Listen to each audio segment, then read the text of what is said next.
Pirms 4 gadiem Apes novada iedzīvotāji bija izvēles priekšā pievienoties Alūksnes novadam, ar kuru to saistīt cieši vēsturiskas saites, vai Smiltenes novadam, kur vairāk darba vietu.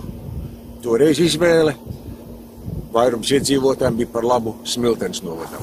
Šodien braucam lūkot, vai šī izvēle bija pareiza, un vai Apes novada iedzīvotāji ar to ir apmierināti. Protams, kad iedzīvotāja migrācija viņai neizbēgama, jo bieži vien tās mūsu ikdienas ir gana plašas.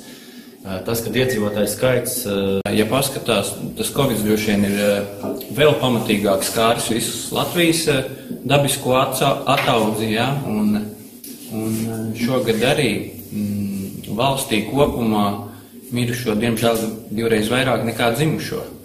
Un mums tie skaitļi nav, es teiktu, tik šausmīgi pesimistiski, bet tajā virzienā.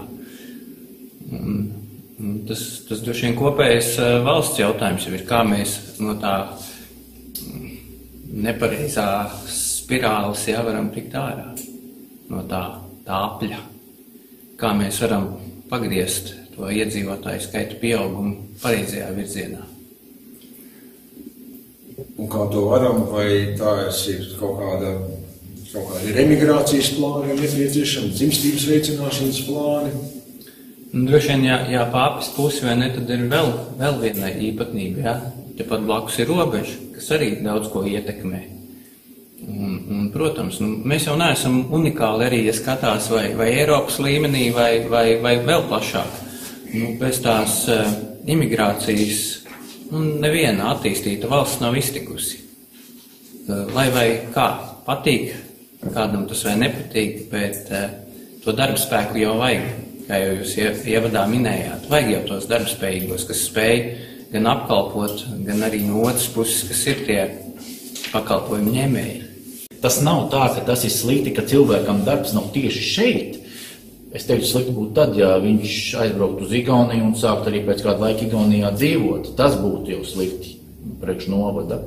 Un līdz ar to te ir tas stāsts, ka mums kā pašvaldībai ir jāmēģina šis pakalpojums, kuru mēs sniedzam, vai tā ir izglītība, vai kāds cits pakalpojums, iedot tik kvalitatīvu, lai viņam nebūtu problēma aizbraukt uz Alūksni, uz darbu atbraukt atpakaļ, lai viņam nebūtu problēma aizbraukt uz Cēsīm vai uz Igaunijas kādām pilsētām uz darbu un vakar atbraukt atpakaļ. Viņš zina, ka šeit šis pakalpojums, sadzīve, infrastruktūra, iespējas ir pietiekuši, lai šeit dzīvotu.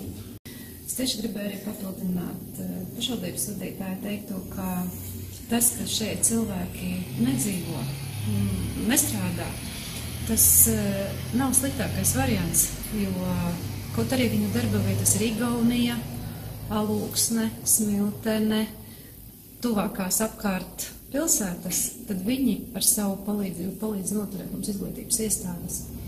Gan bērnu dārzu, gan skolu, jo mēs tomēr esam novada robeža, arī valsts robeža, un jebkura izglītības iestāde ir svarīga šajā vietā. Un, ja mēs runājam par migrāciju, tad izglītības iestādēs jūtu, ka tomēr no Rīgas un lielākām pilsētām uz Balkiem pārceļas jaunās ģimenes. Un nāk, un ir brīži pat tā, ka mēs nevaram nodrošināt viņiem vietu. Arī tā ir. Jo acīm redzot, mēs savā pašvaldībā šeit nodrošinām kvalitatīvu izglītības pakalpojumu, pie mums tiecas šie cilvēki. Saistībā ar nodarbinātību Igaunijā, kāda vēl ir tendence? Ir tendence arī viņiem reģistrēt savus bērnus Igaunijā, piedeklarēt, jo bērnu pabalsti ir krietni augstāki kā Latvijā. Līdz ar to arī tas samazina mūsu iedzīvotāju skaitu, bet šie bērni mācās mūsu skolās un apmeklē visus mūsu pakalpojumus pašvaldības un ir labi bērni. Un precedents bija tajā brīdī, kad par katru bērnu mūsu valsts maksāja toreiz 100 eiro, bija tas pabalsts vai pat lielāks vēl bija. Un tad šie vecāki griezās pašvaldībā, un kad viņi vēlas saņemt bērniem šo pabalstu, un tad bija tas absurds, ka ja mēs sakam, jūs esat deklarējuši šos bērnus Igaunijā, un šobrīd šīs pabalsta veids no valsts ir Latvijas pilsoņiem. Tas bija tāds arī viens precedents, bet, nu, protams, nepārdeklarēja šos bērnus, tā vienreizējā pabalsta. Un kas vēl ir saistībā ar nodarbinātību Igaunijā, uzņēmēji saka, ka, lai noturētu darba spēku šeit uz vietas, ir īpaši pakalpojumu servisā, kas ir tirsniecība, darba samaksa darbiniekiem tiek maksāta augstāka, kā viņu pašu uzņēmumā citā vietā. Tātad, nu, tas ir gan savi iegūmi, gan savi zaudējumi. Nu, tas līdzsvars ir jāatrod tas, ka tie ir mūsu cilvēki, mums ir labs pakalpojums, un kad viņi audzina šos bērnus, un iespējams, ja viņi šeit arī veido jaunas dzīvesvietas, ceļ mājas vai atjauno mājas, kad viņu bērni šeit dzīvos un strādās attālināti, jo izglītot cilvēks var dzīvot šeit un strādāt arī Rīgā. Tas, kas man liekas ir saglabājies no tā attālinātā darba, tas ir tur, kur ir bijuši tie lielākie attālumi un cilvēki veiksmīgi ir pārorientējušies, visticamāk, tas visbiežāk ir stāsts par to, kur darbs ir Rīga vai attālākas lielākās pilsētas, tad viņi ir atraduši veidu, kā dzīvot laukos, bet strādāt turpat, kur viņi strādā, tad ir saglabājuši tās iespējas strādāt attālināti.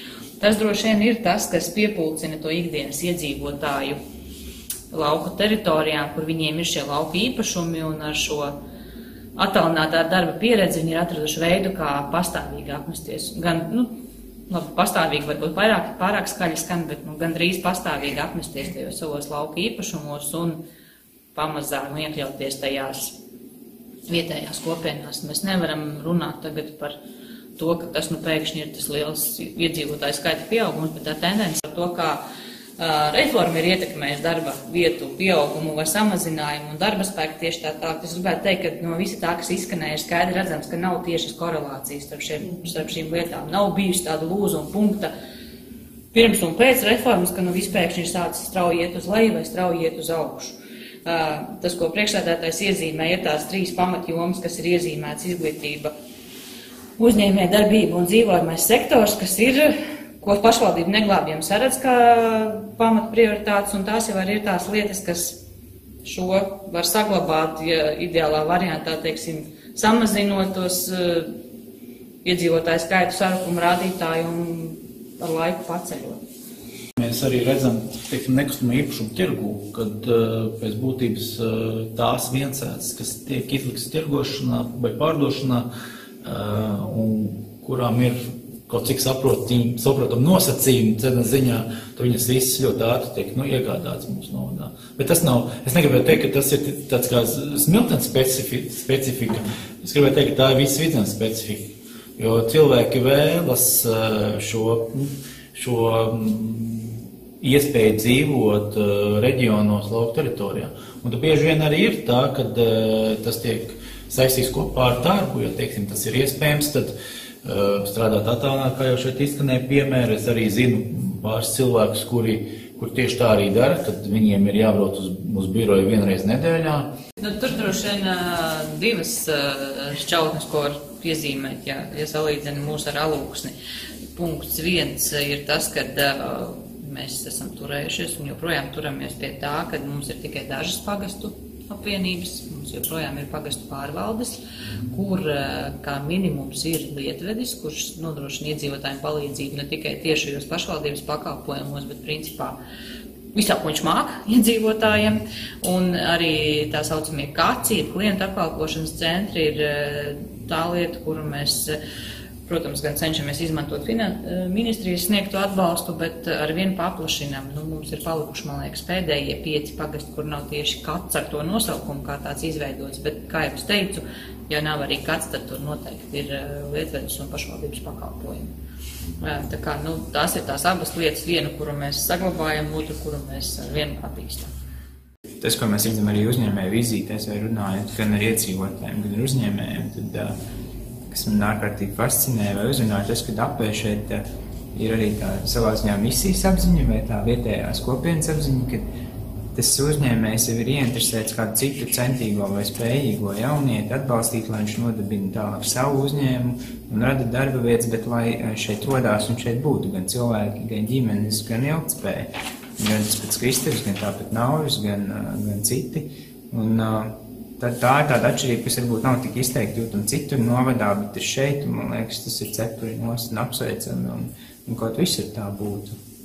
Lai viņiem tikai veicās, un mēs no savas puses meklējam veidus, kā mēs viņus varam atbalstīt, kur kādam ir idejas vai ieceres. Tas, kur mēs varbūt savukārt konkurējam gan ar citiem novadiem, un ko mēs īstenībā pēdējā laikā arī, it sevišķi pēc reformas, dzirdam ļoti daudz pozitīvas atsauksmes, ir par Smiltnes novada būvvaldi.